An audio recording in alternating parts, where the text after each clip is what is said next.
Minggu ke-8 tahun C, kebijaksanaan hidup. Bapak, Ibu, saudara-saudariku yang terkasih, minggu ini Yesus memberikan pengajaran tentang kebijaksanaan hidup.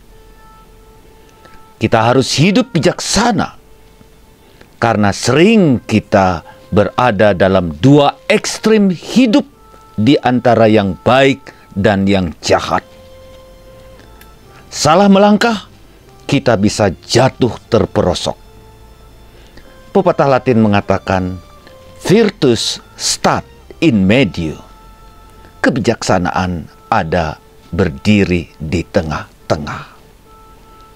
Yang perlu kita pilih dalam hidup ini tentu adalah memilih guru yang baik. Kita membutuhkan contoh orang yang baik. Tanpa pendamping, pedoman yang baik, guru yang baik, kita tidak bisa belajar menjadi bijaksana. Pengalaman adalah guru yang baik. Selamat berjumpa Bapak, Ibu, saudara-saudariku yang terkasih. Bagaimana kabar Anda semua? Semoga semua kita dalam kondisi yang baik meskipun dalam kondisi pandemi. Kita tetap was-was, berjaga-jaga, jaga kesehatan. Tetap mengikuti proses menjaga keamanan hidup kita. Tetap semangat, tetap berjuang, hati-hati. Tuhan ada bersama kita. Dia ada di tengah-tengah kita. Tuhan melindungi kita. Bagi saudara-saudaraku yang sakit, saya berdoa, Tuhan menjamah Anda dan Anda sembuh. Amin. Amin. Nah, Bapak, Ibu, saudara-saudariku yang terkasih, Yesus berkata, seorang buta tidak dapat menuntun orang buta yang lain. Bisa dua-duanya masuk lubang. Jika kita memilih orang buta menjadi guru, atau jika orang yang tidak bijaksana menuntun hidup kita, ada bahaya kita jatuh terperosok dan lebih parah lagi. Yesus berkata lagi, seorang murid tidak melebihi gurunya.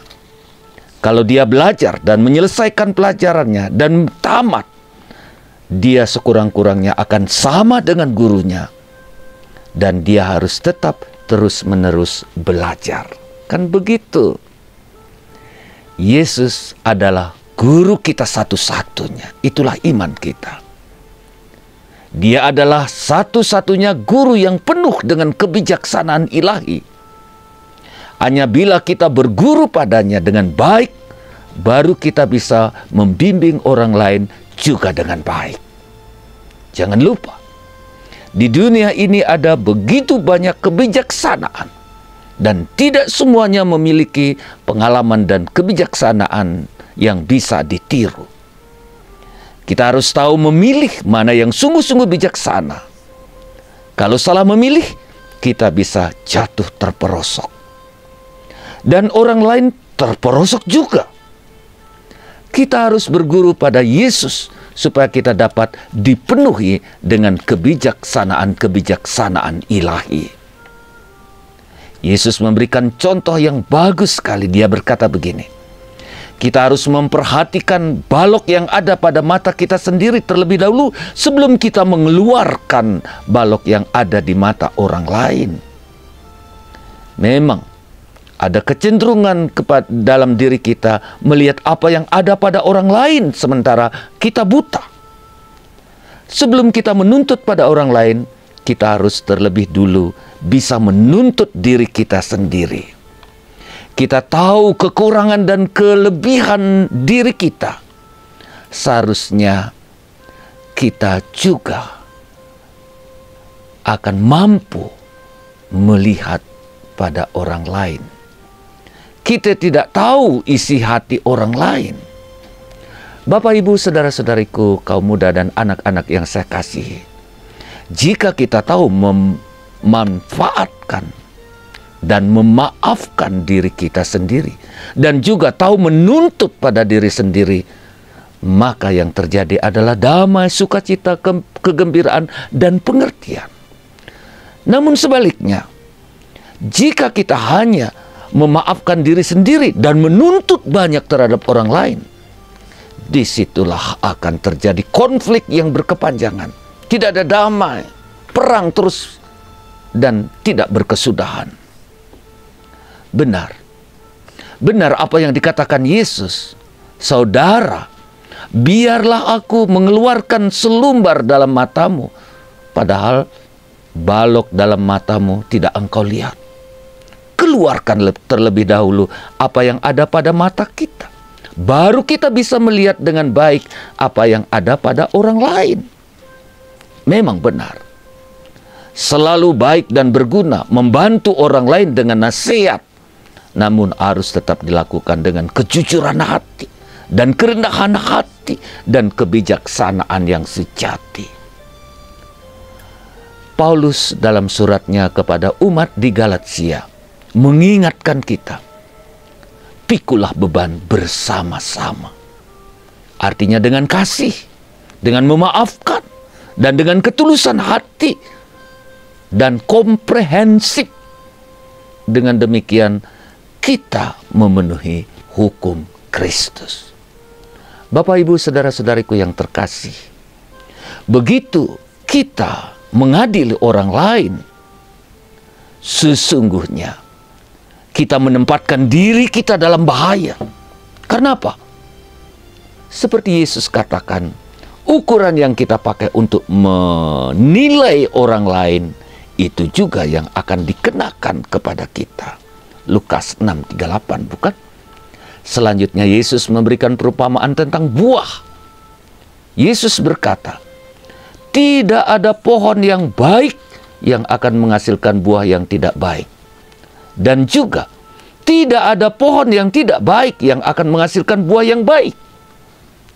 Setiap pohon dikenal dari buahnya. Wow, menarik sekali. Dan betul kan? Luar biasa. Luar biasa Bapak Ibu. Semoga Yesus hidup dalam hati kita dan Ia memberikan hatinya. Ekaristi yang kita rayakan tiap minggu, tiap hari, sungguh-sungguh merupakan hati Yesus yang diberikan kepada kita.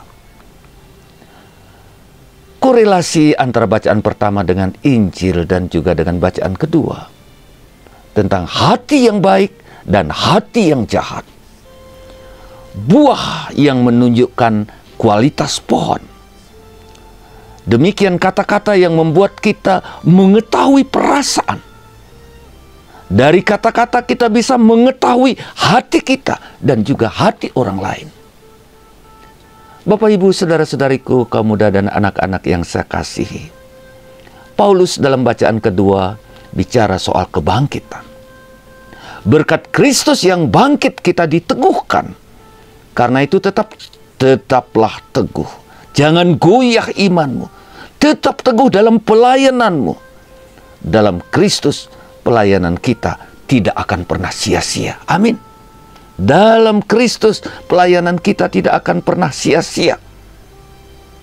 Karena itu bekerjalah teguh. Layanilah Tuhan dan sesama, maka hidupmu akan bahagia. Selamat merenungkan Bapak Ibu. Baca berulang kali. Resapkan, renungkan, dan aplikasikan apa yang telah kita baca, kita renungkan dalam hidup kita. Dan kita akan penuh sukacita dan teguh dalam karya dan dalam pelayanan kita dimanapun Tuhan mengutus kita. Amin Bapak Ibu. Amin. Semoga Tuhan memberkati Anda semua. Terima kasih, terima kasih, terima kasih. Amin.